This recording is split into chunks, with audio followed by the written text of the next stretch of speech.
김창완은 대한민국에서 1954년 2월 22일 출생한 서울대 출신의 멀티 엔터테이너이자 대한민국 보관문화훈장 수훈자이다. 문화훈장은 대한민국의 훈장 가운데 하나로 대한민국의 문화 및 예술 발전에 기여한 사람에게 수여한다.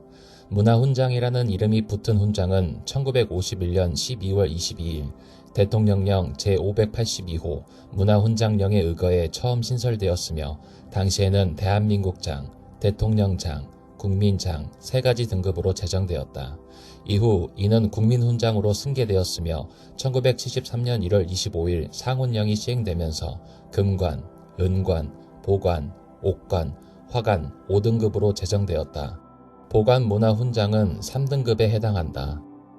이 같은 그의 대표적인 일화를 소개하면 기타를 대학 진학해서 처음 만지게 되었고 친동생들과 밴드를 만들어 당시 알려진 곡들의 카피를 하지 않고 자신들끼리 자작곡을 만들면서 생활하게 된다. 그리고 이 자작곡들을 모아 기념 앨범을 만든다. 그런데 이 앨범이 록 장르임에도 불구하고 엄청난 히트를 기록하며 연주력은 아마추어 수준이지만 작곡 능력만큼은 압도적으로 독창적이다라는 극찬을 받게 된다. 단순히 형제들끼리 취미생활로 활동한 밴드인 산울림은 13집까지 발매하며 오랫동안 큰 인기를 누렸다. 또한 김창완은 단순한 계기로 연기 활동을 시작하게 되는데 배우계에서도 명품 조연으로 거듭날 정도로 뛰어난 연기력을 보여주게 된다. 미술계 쪽에서도 발군의 실력을 발휘하고 산울림 앨범 자켓도 거의 대부분 김창완이 직접 크레파스로 그린 것들이며 본인 그림으로 전시해도 열 정도의 실력을 가지고 있다. 탁월한 작곡 능력으로 그 덕분에 시까지 잘 써서 동시로 상도 받게 되고 그가 쓴 동시들이 작품성을 인정받아 정식으로 시집이 출간되기도 했다. 대학생 시절 김창완을 필두로 친동생인 김창훈, 김창익 형제들로 구성된 전설적인 가족 밴드인 산울림에서 리더이자 맏형으로 기타와 보컬, 작곡 등을 담당했다. 특유의 실험적인 가사와 사운드, 독특한 발성법 등은 세계적으로도 독보적인 것으로 커버곡 위주의 활동을 하던 당대의 다른 밴드들과는 차원이 다른 행보를 보여준다. 뛰어난 음악적 성과로 가히 한국 대중음악계에 한 획을 그은 천재 아티스트로 불리기에 손색이 없다. 국내 펑크 락커들 사이에서는 대한민국 펑크의 원조가 산울림이라는 주장도 심심치 않게 나온다. 단순한 코드, 실험적 사운드, 엉뚱하다가도 칼날 같은 가사 등 어쩌면 지금의 펑크락보다 더 펑크스럽다 해도 과언이 아니다. 김창완의 음악 세계에 대해 미 8군에서 흘러나오는 곡의 영향을 받았다. 당시의 포크 뮤지션의 영향을 받았다 등 여러 설들이 존재하지만 그 무엇도 정설로 받아들여지기 힘든 그야말로 파격적인 데뷔를 했다. 1집 데뷔 이전에 이미 세 자릿수의 곡을 집안 구석에서 작곡했다고 한다. 그의 스타일은 장기하를 비롯한 수많은 후배 뮤지션들에게 영향을 주었으며 척박했던 한국 록 음악의 중요한 밑거름이 되었다. 당시 이 음악 저 음악 닥치는 대로 듣던 하세가와 요헤이가 뿌리를 찾을 수 없는 음악이다라며 큰 충격과 함께 한국에 오게 된 계기가 된 뮤지션 중 한 명이기도 하다. 한국 대중음악사에서 한 손에 꼽히는 인물이다. 산울림으로 활동하는 것과 별개로 본인 이름으로 솔로 앨범도 자주 냈는데 산울림 스타일과는 달리 조용하고 잔잔한 발라드나 포크성을 불렀다. 또한 아이들을 소재로 한 노래나 동요에도 관심이 있어 동요 앨범을 발표하기도 했다. 오늘날 잘 알려진 개구쟁이나 안녕이 김창완의 곡이다. 공연장에서 김창완 밴드의 개구쟁이와 산할아버지의 라이브는 정말 일품이다. 동요에 맞춰서 뛰어노는 어른들, 심지어 슬램도 한다. 그 외에도 MBC에서 방영된 애니메이션 이크는 멋쟁이의 주제곡의 작사, 작곡, 노래까지 담당했고 어린이 드라마 5학년 3반 청개구리의 곡도 담당했다. 드라마 주제가도 불렀다. 한 시대를 풍미한 미니 시리즈 한지붕 새가족의 오프닝이나 순풍 산부인과의 주제곡들도 김창완이 부른 곡이다. 8, 90년대의 어린 시절을 보낸 이들은 알게 모르게 김창완과 함께 어린 시절을 보낸 셈이다. 또한 그가 작곡한 동요 중에서 예쁜 맘, 예쁜 꿈이 있는데 이 곡이 뽀로로와 노래해요 2기에 나오면서 어린이들에게 큰 인기를 끌었다. 김창완의 작곡 그리고 보컬은 산울림 1집에서 3집까지는 사이키델릭 록에서 4집 이후부터는 정통 록으로 그리고 솔로 활동과 12집까지는 포크와 발라드를 병행하는 것으로 변했다가 다시 13집에서는 사이키델릭 록으로 변신하는 과정을 거쳤다. 김창완 밴드로 활동하는 지금은 포크록으로 노선을 잡고 포크 페스티벌과 락 페스티벌에 동시 참여하는 중이며 여러모로 변화를 거쳐왔는데 모든 활동이 성공했던 것만 봐도 그의 실력을 알 수 있다. 앨범과 앨범 사이에 공백기가 길긴 했어도 최근까지도 활동했으나 동생이자 산울림에서 드럼을 담당하던 막내 김창익 씨가 사고사를 당했다. 김창완 밴드의 더 해피스트 앨범의 5번째 트랙인 포크리프트가 김창익 씨의 추모곡이다.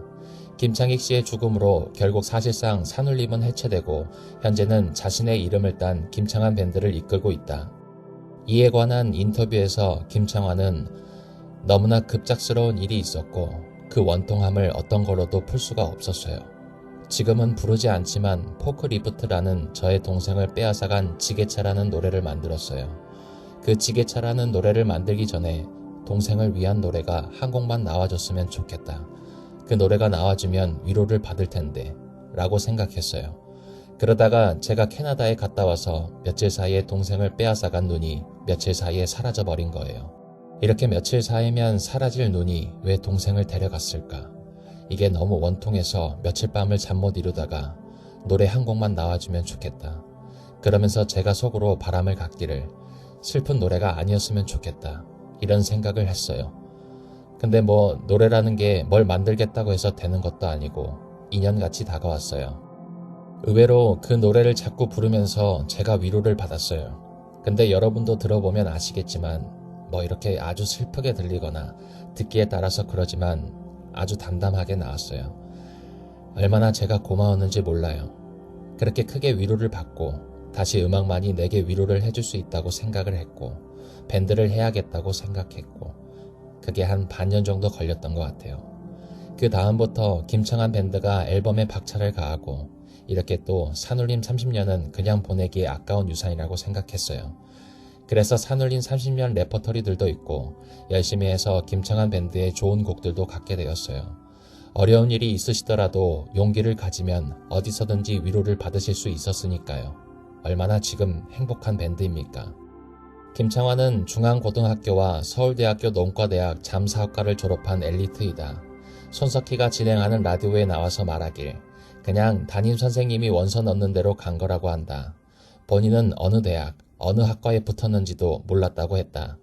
잠사학과에 붙었다는 이야기를 친구로부터 전해 듣고 잠수복을 사러 남대문 시장에 가야겠다는 생각을 했다고 한다. 본인은 원래 음대나 미대를 가고 싶어 했지만 실기시험이 필요한지도 몰랐다. 그땐 학사 상담이고 뭐고 없는 시대였던 데다가 정보화 시대인 지금과는 달리 정보가 정말 제한되어 있었고 한전된 계층에게만 풀려 있었다. 김창완이 학교에 일찍 입학한 이유를 친동생 김창훈에게 묻자 형은 워낙 수재라서 집에서 일찍 보냈다는 대답을 한 적도 있다. 2000년대 중반쯤 아침 프로그램에 나와서 김창완이 밝힌 바로는 이러하다. 어릴 때 동네에 나이가 한두 살 많은 친구들이 있었는데 그 친구들이 초등학교에 입학하자 김창완도 친구들을 따라 학교에 갔었다고 한다. 그런데 김창완이 입학할 나이가 되고 보니 1학년 과정이 친구들을 따라서 학교에 갔을 때 이미 다 배운 내용이라 울고불고 해가지고 2학년으로 올려줬다고 한다. 아마도 김창완이 빠른 생일이라 7살 때 입학하러 갔는데 저 사건으로 인해 6살에 입학한 것과 동등하게 처리된 것 같다.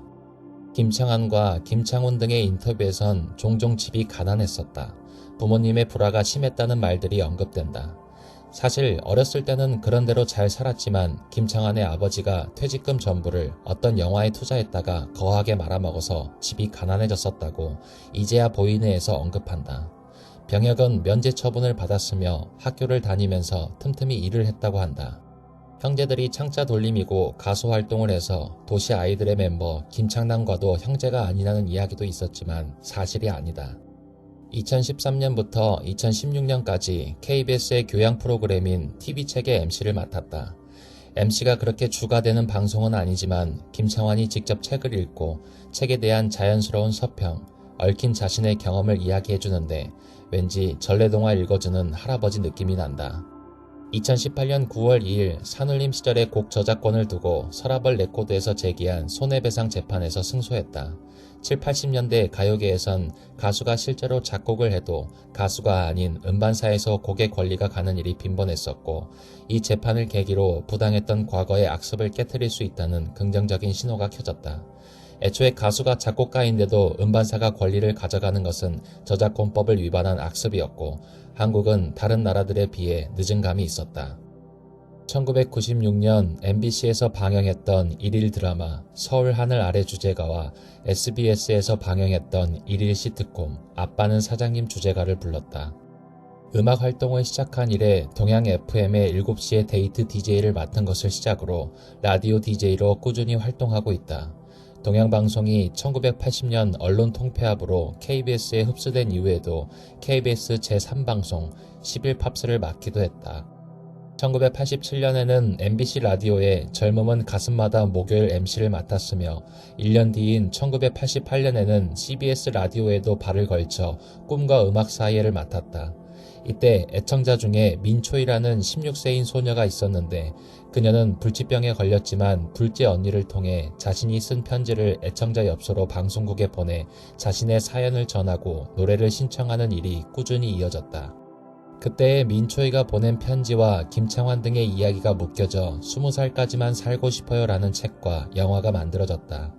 그리고 이때 김창완의 라디오를 통해 데뷔한 음악평론가가 있었는데 바로 대한민국의 음악 웹진인 이즘을 만든 사람이자 배철수의 음악캠프 30년간 고정을 맡고 있는 전설의 평론가 임진모다.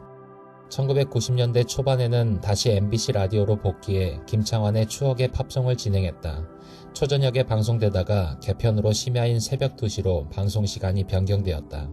이후 MBC FM으로 자리를 옮겨 김창완의 FM 골든디스크를 4년간 진행했으며 이후 잠시 라디오 DJ 활동을 쉬다 MBC 표준 FM에서 밤 12시에서 새벽 2시에 방송하는 김창완의 내일로 가는 밤을 3년간 진행했다. 이후 2000년부터 SBS 파워 FM으로 이적해 아침 9시부터 11시까지 진행하는 아름다운 이 아침 김창완입니다의 DJ로 20년 넘게 진행했다. 2016년에는 직접 작성한 오프닝 멘트를 모으고 모아 에세이 안녕 나의 모든 하루를 출판했다. 김창완은 연예계에서 소문난 주당이었고 그 영향을 라디오에서도 확인할 수 있다. 아름다운 이 아침 김창완입니다의 토요일 코너가 전통주를 소개하는 코너였고 술 취한 사람 연기할 때는 발군이라는 고릴라 메시지가 도배 수준으로 올라왔다. 2024년 3월 아침창에서 하차한 뒤 잠시 라디오 DJ 활동을 쉬다 같은 해 7월 21일부터 SBS 러브 FM에서 6시 저녁바람 김창완입니다를 진행 중이다. 2024년 크라우드 스트라이크발 전산마비 사태의 영향으로 공항에 억류되는 바람에 첫 방송이 불투명한 상황이었으나 다행히 귀국해서 첫 방송을 진행할 수 있었다. 1987년 5월 5일 어린이날 특집 노래극 바다의 노래에서 섬으로 도피한 인기가수 역으로 주역을 맡고 음악을 맡으며 연기에 처음 발을 들였고 그 후 간간히 연기자로 활동했다. 첫 주연작은 KBS 드라마 게임 야채식빵 굽는 남자이다. 주인공인 40대 노총각 빵집 주인 고시봉 역으로 출연해서 극중 약 15곡 정도를 부르기도 했다. 그 후 황일래 TV의 드라마였던 1995년작 연애의 기초에서 주연 중 하나로 호연하면서 연기자로서의 능력을 보여줬다. 90년대 후반에는 MBC 테마게임 등의 조연으로 종종 출연했는데 당시 잡지 인터뷰에서는 친구들에게 네가 나오면 테마게임이 아니라 인간시대 같다라는 놀림을 들었다고 한다. 1996년 영화 정글 스토리에서는 상경에서 로코 가수를 꿈꾸는 윤도현과 그의 매니저 역으로 호흡을 맞췄다. 관람객 6,000명 정도에 그친 비흥행작이었지만 신해철이 직접 음악 감독을 맡은 영화 OST는 지금도 회자되고 있다. 2000년대 들어오면서 연기자로서 활동이 더 늘어났고 여러 인기 드라마에 출연하면서부터 연기자라는 인식이 더욱 강해졌다. 연기를 따로 배우지 않았음에도 웬만한 중견 연기자들보다 훨씬 좋은 연기를 보여준다. 그러나 한 가지 생각해 볼 것은 작품을 드문드문 했을 뿐이지 연기 경력으로 따지면 30년이 넘어가는 베테랑 배우이다. 연기 초기에는 동요 등으로 어린이 드라마와 인연을 맺으면서 시작한 연기라 특유의 어수룩하면서도 순박한 모습에 맞는 인물을 연기해왔다. 어린이 드라마에서 대표작은 2000년 3월부터 2002년 2월까지 방영된 요정 컴미의 명태 아빠 역할, 2004년에는 내 여자친구를 소개합니다에서 꽤 비중 있는 조연인 전지현의 동료 경찰로 나왔다. 영화의 평은 그닥이었지만 200만 명이 넘는 관객수로 그때 기준으로는 흥행한 편이다. 김창완의 연기에는 악역을 빼놓을 수 없는데 처음에는 악역에 대해서는 의구심이 깊었다고 한다. 그러나 한 감독이 형의 노래를 들어보면 형은 충분히 이런 모습을 연기할 수 있다는 강력한 권유로 연기 변신을 시도해 2007년 초에 방영된 하얀 거탑에서 우용길 진료부원장 역할을 맡아 파격적인 연기 변신을 시도했다. 그야말로 능그렁이 같은 악인의 모습을 펼쳐 보이며 당대의 연기 잘하는 배우로 유명한 김명민과도 전혀 밀리지 않았고 배우로서 오랜 시간 보내온 이정길과의 팽팽한 대결도 일품이었다. 선역을 위주로 하던 과거에서 벗어나 하얀 거탑 이후론 일침에 마이 등에서 능그렁이스러운 악역을 맡아 열연을 펼쳤다. 요즘은 오히려 아주 드물게 선역을 하고 있고 주로 악역 연기자로서 활약을 보여주고 있다. 커피 프린스 1호점에서 맡은 홍 사장 역이 대표적인 선역이었다. 영화 닥터에서도 사이코패스 성형외과 의사인 주연을 맡게 되었다. 소름 돋는 호연을 펼쳤으나 영화는 망했다. 이 작품 이후로 김창완은 7년 가까이 영화 출연이 없다. 이준익 감독의 영화 구름을 벗어난 달처럼에서 선조 역할을 맡아 일지매에서의 인조와 비슷한 연기를 구현했다. 그리고 화정에서는 선조와 인조 때에 걸쳐 맹활약한 명재상, 이원익 역할을 맡은 것이 아이러니한 점이기도 하다. 2013년 드라마 굿닥터에서 최종 보스로 짐작되는 비밀스러운 의사 연기를 한다. 산울림 음반들의 순수와 퇴폐를 동시에 구현해내는 모습이 그대로 연기에도 드러난다. 은근히 의사 역할을 많이 맡았다. 그리고 2013년 별에서 온 그대에서 도민준의 조력자인 장영목 변호사 역할로 나온다. 전지현과는 두 번째로 만남이다. 2014년엔 드라마 비밀의 문에서 노론의 영수인 김택을 연기하고 2015년부터 16년까지 걸쳐서 방영된 화려한 유혹에서는 태평양일보 회장 권수명 역할로서 조연으로 나왔었지만 주연인 정진영의 하차로 후반부에는 거진 주연급의 행보를 보여줬다. 노년층 배우 중에 지적인 이미지와 퇴폐적인 이미지, 그리고 그러면서도 착할 때는 한없이 착해 보이는 이중적인 이미지를 동시에 가지고 있어 여러 면에서 잘 쓰이는 만능 배우이다. 그래서 역할 대부분이 재벌가 왕, 아니면 학벌과 능력이 좋고 적당히 재력과 지위가 있는 중상계층의 엘리트 역할을 많이 맡았다. 다만 영화 쪽은 대체로 성적이 영 좋지 않고 드라마 쪽에 더 특화된 모습을 보이고 있다. 또한 전문적으로 연기를 배우지 않았기 때문에 사극에 나왔을 때는 사극 특유의 톤이나 표정 연기를 못하고 현대극처럼 행동하고 말한다고 사극에 나오는 것을 싫어하는 사람도 있다. 이 때문에 산울림의 음악을 제대로 접해볼 기회가 없었던 요즘 젊은 세대들은 연기자로서의 김창완에 더 익숙한 편이다. 외국이라고 해서 크게 다르지 않은지 유튜브 영상 중 아이유의 너의 의미 리메이크 버전 뮤비의 영어 댓글에는 도민준 아빠가 노래해서 놀랐다는 댓글도 있었다. 거기에 친절하게 원래 유명 가수라고 설명해주는 한국인들의 댓글은 덤이다. 그래도 이후에는 EBS 스페이스 공감이라든가 대규모 공연, 특히 지산밸리 록 페스티벌, 그린 플러그드, 쌈사페 이 세 개의 락 페스티벌에는 김창완 밴드가 자주 나오기 때문에 알고 있는 사람들도 많아진 편이다. 2010년 이후부터는 악역을 많이 맡아서인지 요정 컷미의 모습을 모르는 더 어린 세대들에게는 음험한 악역 전문 배우로 인식되는 듯하다. 김창완이 진행하는 아름다운 이 아침 김창완입니다의 브릿지에서 당시 아역 배우였던 김유정이 악역 전문 배우 김창완 아저씨가 진행하는 아침창과 함께하고 계십니다 라는 멘트도 날렸다. 음악은 돈을 주고서라도 하고 싶은 것이고 연기는 돈도 받으니까 하는 것이라고 한다. 신해철이 진행하던 프로그램에 출연했을 때는 돈 한 푼 안 줘도 음악은 할 겁니다. 하지만 연기는 돈 안 주면 절대 안 합니다라고 대놓고 말했다. 그리고 그 말은 실제로 이루어졌다.